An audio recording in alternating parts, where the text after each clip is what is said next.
Hi, welcome to the lab.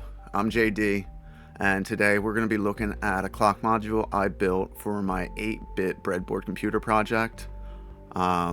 We are going to be looking at the three NE555s I've used: astable, monostable, and bistable.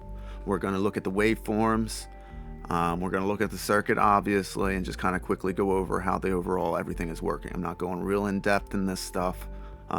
Looking at the clock module, not the little ICs. Before we do that, though, I do want to go into the 555 a little bit to have a quick overview of how that works, because that'll give a better understanding of how the waveforms and how everything is working inside. So let's go get into that. The NE555 is an 8-pin IC. It has VCC, ground, trigger pin, output pin, reset pin, control voltage pin, threshold pin, and a discharge pin. At the core of the 555 is a very simple voltage divider. When we apply VCC, 6 volts in our case, the chip splits that voltage using 3 equal 5 kilo ohm resistors from VCC down to ground. That gives us 2 fixed reference voltages. One at 1/3 VCC and one at 2/3 VCC. Those 2 voltages are built into the chip, and they're used as comparison points throughout the entire 555. Next are the 2 comparators. A comparator simply compares 2 voltages and tells us which one is higher. If the voltage on the positive input is higher than the negative input, the output goes high. If it's lower, the output stays low. Inside the 555, one comparator is connected to the trigger pin, and the other comparator is connected to the threshold pin.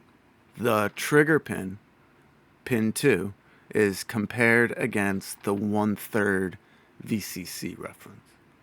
When the voltage on the trigger pin drops below 1/3 VCC, the trigger comparator outputs a high signal. That signal goes directly to the set input of an internal SR flip-flop. On the other side, the threshold pin, pin 6, is compared against the 2/3 VCC reference. When the threshold voltage rises above 2/3 VCC, the threshold comparator outputs a high signal. That signal goes to the reset input of the same SR flip-flop. So now we arrive at the heart of the 555, the SR flip-flop. An SR flip-flop has 2 inputs, set and reset, and 2 outputs called Q and Q bar. Q bar is simply the inverse of Q. When set goes high, Q becomes 1 and Q bar becomes 0. That state is remembered even after set goes back low. The only way to change it is for reset to go high, which forces Q back to 0 and Q bar to 1. This memory behavior is what allows the 555 to switch cleanly between high and low instead of rapidly toggling.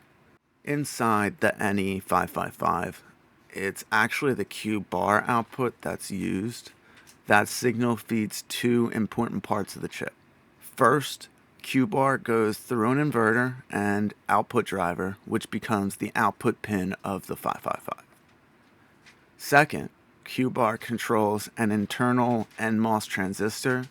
When this transistor turns on, it pulls the discharge pin directly to ground.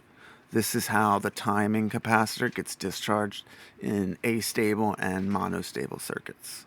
There's also an external reset pin, pin 4. If this pin is pulled low, it forces the flip-flop into the reset state, regardless of what the comparators are doing. One last pin worth mentioning is the control voltage pin, pin 5. This pin lets you shift the 2/3 VCC reference voltage. In most circuits, it's not used, but it gives you extra control over when the threshold comparator trips. Okay, so now that we're done looking at the 555 and how that kind of works in an overview with the resistor breakdown, the SR flip-flops, the comparators, and all that, let's take a look at the circuit and the waveforms on the oscilloscope. Okay, so here's the circuit. We have the 3 555s. This is astable, this is bistable with the 2 buttons. And here's the monostable with its one button.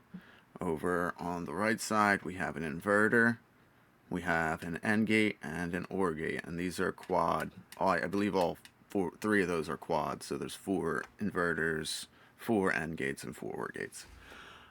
So let's go over the astable 555. We can see that on pin 6, which is threshold pin, and on pin 2, which is the trigger pin, are both connected to the timing capacitor. And then we have 3 resistors. If you look at the data sheet, that has 2, RA and RB. There's 3 here because I'm using a potentiometer, and there's a 1K resistor. I believe it might be this one, that makes sure this never has a 0. So the way this works, we can think of this as like a water tank. When the tank gets to the 1/3 VCC, that is the trigger level, which for our 6 volts coming in, it gets broken down at 2/3 to 4 volts, 1/3 at 2 volts, and then to 0 at ground. So when this starts up at 2 volts, it's going to trigger, which is going to start charging the capacitor, and as soon as that trigger starts, this LED will turn on. This is getting a little finicky here. So it'll charge up with the LED being on, and we'll see all this on the waveform. It'll hit that 4 volt threshold mark and immediately discharge through the discharge pin. And it's discharging through a resistor and charging through 2 resistors. So using these resistors and the timing capacitor is determining the timing of our LED being on and off. The 555 datasheet has all those equations to figure it all out. So I'm not going to give values, because whatever you want, you need to figure out for your own circuit, right? So for the astable, or that we just looked at the astable, for the monostable, meaning 1, we use this one button, so it's on, and it's just flat. As soon as we hit this button, boom, it starts charging up. The LED is on. It hits that 4 volt threshold mark and immediately drops and discharges. And as soon as it hits that 4 volt threshold mark, this LED turns off. So now for the bistable mode, right? This is a little different, because what we're really utilizing is the SR flip-flop in this.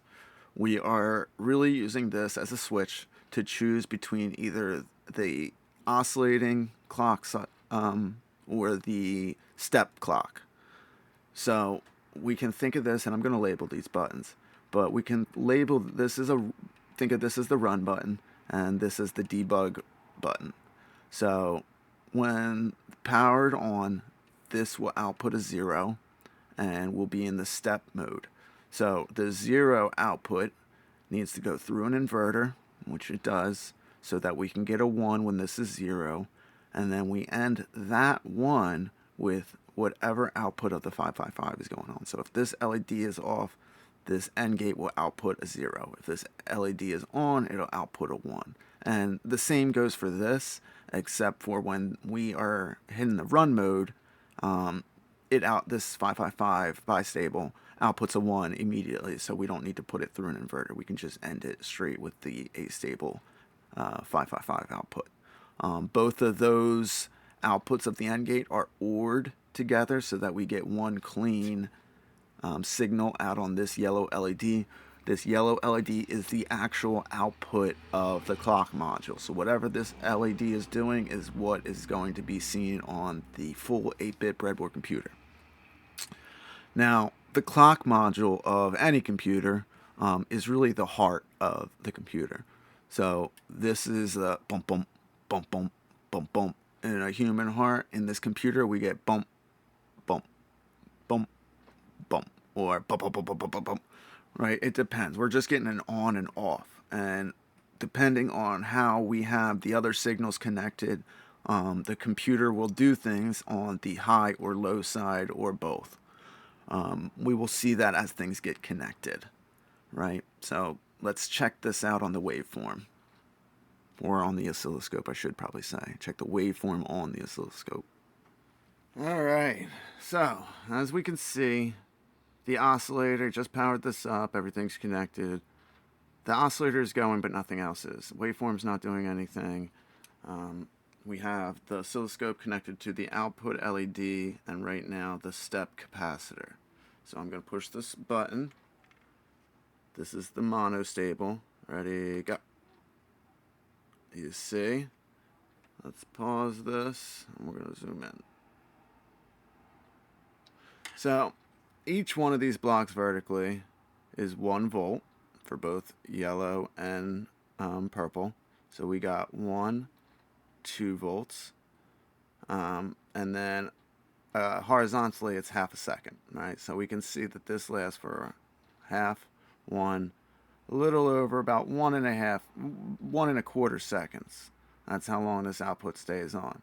As soon as we hit this button, it starts triggering from 0 up to the 4 volts. 1, 2, 3, 4. That's our threshold. And immediately drops. And as soon as it drops, I'll turn off the purple. Boom. You can see the yellow. These jumps, all this noise on here is all because of the way this is, not the way it's wired, but bad connections. So I'm going to redo this. Let me show you it. I'm going to redo this wiring to be clean because it's given some issues right now. Things aren't connected not correctly, but good enough. That's where all this noise is coming from. So, all right, I'm going to run it. Zoom you back out. And you can see when I hit this button too, this LED turns on. No matter what this is doing,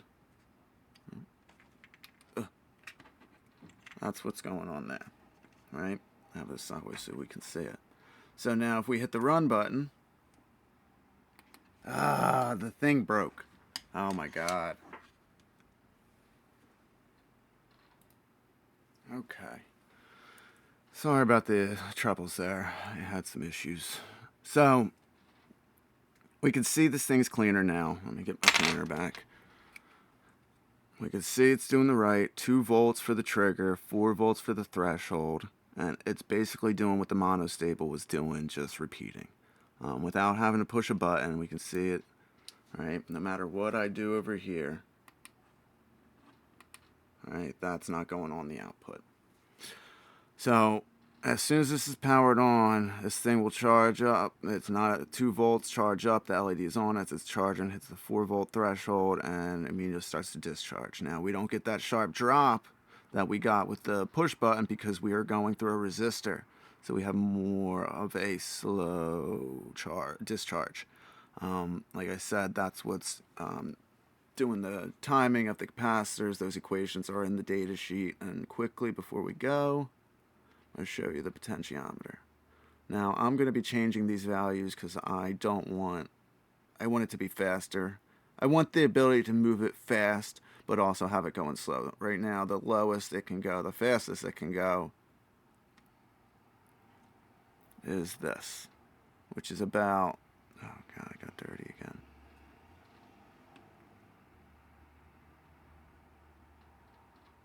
About a half a second. So I might keep it at this actually. Half a second sounds like it might be good.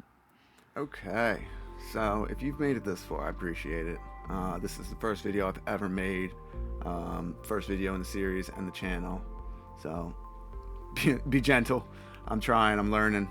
I appreciate you guys sticking with me, and I hope you enjoyed the video. This was my clock module. Next video will be the registers. I'm kind of doing this slowly. I'm learning along with everybody else. I know some of this stuff, a lot of the stuff, but this is the first. Thank you for sticking with me, and I hope to see you again.